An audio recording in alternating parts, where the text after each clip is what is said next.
అన్న నమస్తే అన్న. నమస్తే అన్న, గుడ్ మార్నింగ్. గుడ్ మార్నింగ్ అన్న. బాగున్నావు అన్న? ఫైన్ అన్న, చెప్పండి. ఏమన్నా ఈ బండి సంజయ్ కొడుకు ఇట్లా చేస్తాడు? అయ్యో, ఇట్లా చేస్తాడంటే నీ దగ్గర మన ఆధారం ఉందా? ఆధారం అయితే ఇక న్యూస్ లో వస్తుంది కదా. అట్లా చెప్తున్నావా? Okay okay. అర్థమన్నా, నాకు డౌట్ వచ్చింది. మన కరీంనగర్ రా, మీది కాదు కదా? కాదు కాదు, మన ఆదిలాబాద్. ఇట్లా చేస్తాడంటే ఇంకేమైనా చేసిండా? నీ దగ్గర మన ఆధారం ఉందా? మరి అది చెప్పబోతున్నావా అని అడిగినట్లు. కాదు కాదు, కాదా? న్యూస్లో వస్తుంది. అందుకే. అంటే మంత్రి కొడుకు కదనే? మంత్రి కొడుకు అయితే ఏమన్నా, ఎవరన్నా అయితే ఏమన్నా, మనుషులు అందరు సేమే కదా, సమానమే కదా. మంత్రి కొడుకే కదా. మనం ఆ లీడర్ సినిమాలో చూసినాం కదా. ఆ లీడర్ సినిమాలో ఒక సామాన్యుడు పోయి కూర్చుంటాడు కదా, నా బిడ్డని ఇట్లా చేసిర్రు అని చెప్పి. న్యాయం జరగనప్పుడు మరి ఎందుకు అని అంటాడు కదా. అట్లా ఇలా వాళ్ళు సామాన్యులు కదా, వాళ్ళు అడిగే పరిస్థితికి వచ్చారు. ఇప్పుడు బండి సంజయ్ ఏం మాట్లాడతాడో వినాలిగా. అసలు బండి సంజయ్ మొన్న మస్తు మాట్లాడాడు కదా, ఇంకా అంతకుముందు కూడా బాగా మాట్లాడాడు కదా. ఇంతకుముందు ఆ వీడియో కూడా చూపించిన కదా, ఏమన్నాడు? కేటీఆర్ గురించి ఏమన్నా అనుకోని, రాజకీయంగా ఏమన్నా అనుకోని, ఈ పోక్సో చట్టం గురించి, పోక్సో యాక్ట్ గురించి 164 సెక్షన్ ఏం చెప్పిందని బ్రహ్మాండంగా చెప్పిండు ఒకనాడు. వాళ్ళ రికార్డ్, ఆ మైనర్ బాలిక రికార్డు స్టేట్మెంట్ రికార్డ్ చేయాలి, న్యాయం జరగాలి, ఎక్కడి నుంచి అన్న బయట నుంచి వచ్చి చేసిర్రా అని అన్నాడు కదా. మరి ఇలా తన కొడుకే కదా, తను ఎట్లా పోయి చెప్తాడో చూడాలి. ఏమనుకుంటారు జనం? ఏమనుకుంటారు జనం? అది ఆయన గురించి అయితే బాగా చాలా తప్ప అంటుంటారు. మంత్రి కొడుకు ఉన్నా కానీ అట్లా చెప్తాడా? మంత్రికి ఏమైనా ఉన్నదా లేదా? మాట్లాడతాడు అట్లా ఇట్లా అంటున్నారు. ఇంకోటి హోంశాఖకు కదా ఆయన మంత్రి, అందుకే అసలు కొంత అనుమానం వ్యక్తం చేస్తారు జనం. అరే, ఈయన కొడుకే గిట్లాంటి ఆలోచనతో ఉంటే ఇక అసలు జనాల్ని వీళ్ళు ఎట్లా కాపాడుతున్నారు, ఏం చేస్తున్నారు, బయట ఏం జరుగుతుంది అంటారు. కరెక్టే కదా అన్న. మరి అది జనాలకు రక్షణ లేదు. మరి అట్లా చెప్తే, మంత్రి కొడుకే అట్లా చెప్తే జనాలకు ఎక్కడి నుంచి రక్షణ ఉంటుంది? ఇప్పుడు ఏమంటారు మరి? మంత్రి కొడుకు అయితే ఎట్లా, ఏం చేద్దారు? ఆయన నాకు రాజీనామా చేసేయాలన్న. బండి సంజయ్ రాజీనామా చేయాలనా? చేసేయాలి, తప్పుగా. అదే కొడుకు చేస్తే పాపం ఆయన ఎందుకు చేయాలనే? కొడుకు చేసింది, ఇక కొడుకు చేస్తే ఇక మళ్ళా ఇంకా చెప్తాడు అన్న.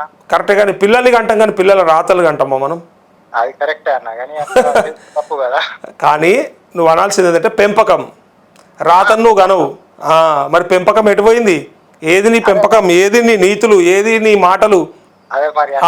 అది అడగాలి గట్లా. మళ్ళీ అన్ని నాతోనే అనిపిస్తారా మీరు? అది రక్తంలోనే ఉంటది అన్న. అదే అంటారు, మీరు అన్ని నాతోనే అనిపిస్తారు, మీరేం అనరు ఇక. లైవ్ లో అన్ని నాతోనే అనిపిస్తారు. అట్లా కాదు, నీతోని కాదన్న. నేనేం భయపట్టా, నేనే వాళ్ళకి వీళ్ళకి భయపడతాను కాదు. బండి సంజయ్ అయితే ఏం కొమ్ములు లేవు. ఆయన తప్పు చేసిన, ఆయన కొడుకు తప్పు చేస్తే చప్పుడే కూర్చోడానికి, మూసుకొని కూర్చోడానికి మనం అట్టోళ్ళం కాదు. మనమేం రాజ్యాంగం ఆయనకి ఎంత హక్కు కల్పించిందో నాకు కూడా అంతే హక్కు కల్పించింది. నీతులు చెప్పినంత ఈజీ కాదు పాటించుడు. మరి ఇలా నీ కొడుకు సిగ్గు లేకుండా ఇప్పటిదాకా వచ్చిన వీడియోలు సరిపోవు అన్నట్టు మళ్ళీ ఇలా డైరెక్ట్గా ఒక మైనర్ బాలిక మీద ఇట్లాంటి అఘాయిత్యానికి పాల్పడి మళ్ళీ మీదికి ఉల్టా ఆల మీద కేసు పెట్టడం అంటే ఎంత దుర్మార్గం. అంటే నీ తాడ పదవి ఉన్నదని, నీ తాడ మంత్రి పదవి ఉన్నదని, నీకు అధికారం ఉన్నదని ఈ కథలా, ఈ ఏషాలా బట్టోడు అయితే తీసుకుపోయి ఈ పాటికి లోపలేసి మెత్తగా అనుదురు. మరి ఇలా ఏమైంది? ఉండునంటే ఇక మరి రేవంత్ రెడ్డి చెప్పాలి కదా. మాట్లాడిండ రేవంత్ రెడ్డి ఇప్పటిదాకా అదే. ఇప్పుడు బీఆర్ఎస్ వాళ్ళదో ఇంకోళ్ళదో దొరుకుంటే అబాబాబాబా ఇక నిన్నటి నుంచి ప్రెస్ మీట్లు పెడతారు. రాత్రంతా ప్రెస్ మీట్లోనే ఉంది వాళ్ళు, కాంగ్రెస్ వాళ్ళు కూడా. మరి ఎందుకో మాట్లాడతారు అలా అంటారు జనాలు అంటారు. అరే అదే కదా, ఇలా మోడీ వస్తుండు కదా, మరి ఇలా సమాధానం చెప్పాలి. కేంద్ర మంత్రి కొడుకు ఇట్లాంటి పని చేస్తే మోడీ ఏం మాట్లాడతాడు, ఏం చెప్పాలి ఇలా అని ఇలా డిమాండ్ చేద్దరు ఇక్కడ కూర్చొని. వాళ్ళు ఒకటే, అందరు ఒకటే. ఇప్పుడు తెలిసిపోతలేదా ఎవడు ఎటున్నాడు అనేది, ఎవరిది ఎటున్నది అనేది? నా మాట కాదు, జనం మాట ఇది. జనం మాట, ప్రజలు అనుకుంటారు. ఇప్పుడు మరి బండి సంజయ్ రాజీనామా చేసుడేనా పక్కన? అంటే కొడుకు ఇట్లాంటి ఏంగా అయ్యొచ్చి నీతులు చెప్తే వినడానికి ఇనసొంపు ఉండదు అంటావా? ఆయన ఇప్పుడు వచ్చి ఏమన్నా స్టేజ్ల మీద మహిళలకి మేము భద్రత కల్పిస్తాం, బేటీ బచావ్ బేటీ పడావ్ అని అంటుంటే, నారీ శక్తి సమ్మాన్ అని వీళ్ళు చెప్తుంటారు కదా బీజేపీ వాళ్ళు. జర అది కొంచెం అందులో బీజేపీ వాళ్ళు చెప్తే పర్వాలేదు, అందరు చెప్తే ఏం కాదు, కానీ బండి సంజయ్ చెప్తారు వినబుద్ధి కాదు మళ్ళా. ఈయనబుద్ధి కాదు. నీ కొడుకే గిట్లున్నాడా ఫస్ట్ నీ కొడుకుని చక్కగా దారిలో పెట్టుకో, తర్వాత దేశాన్ని ఉద్ధరిద్దు అని చెప్తా అంటారేమో. కరెక్టే అన్న. ఎక్కడి నుంచే ఏ ఊరు? మాది ఆదిలాబాద్ డిస్ట్రిక్ట్ కుట్నూరు మండల్ అన్న. కుట్నూరు మండల్. ఎట్లా రైతు బంధు వచ్చిందా మరి? రాలేదన్న, ఒక 2 సార్లు వేసిండు 6,000 అంతే. ఇంకా రావు ఇక. ఇంకా ఇంకెక్కడి ఇంకా మొత్తానికి బంద్ పెడతా అంటే మొత్తానికి ఎగ పెడతారట. మొత్తం పోతాయన్న ఇయ్యడు ఇక ఇక అయితే బంద్ పెడతారట. కాకపోతే కొంతమంది అన్నమాట కరెక్టే. కాకపోతే కొంతమంది సోషల్ మీడియాలో కామెంట్లు పెడుతున్నారు ఏమంటే, ఈ రైతులు ఎసొంటోళ్ళు అంటే లాస్ట్ 2 పసళ్ళకి 2 పంటలకి కనుక రైతు బంధు ఫుల్గా బరాబర్ వేసిండు అనుకో ఎలక్షన్ ముందర, కుక్కలు లెక్క ఎగబడే చోట్లేస్తారని దారుణమైనటువంటి కామెంట్లు పెడుతున్నారు. మరి ఏమంటారు మీరు రైతులు? ఎంత దారుణంగా అవమానం చేస్తారు అంటే నాకు కొంతమంది. కాంగ్రెస్ గురించి ఉత్సవమే లేదు.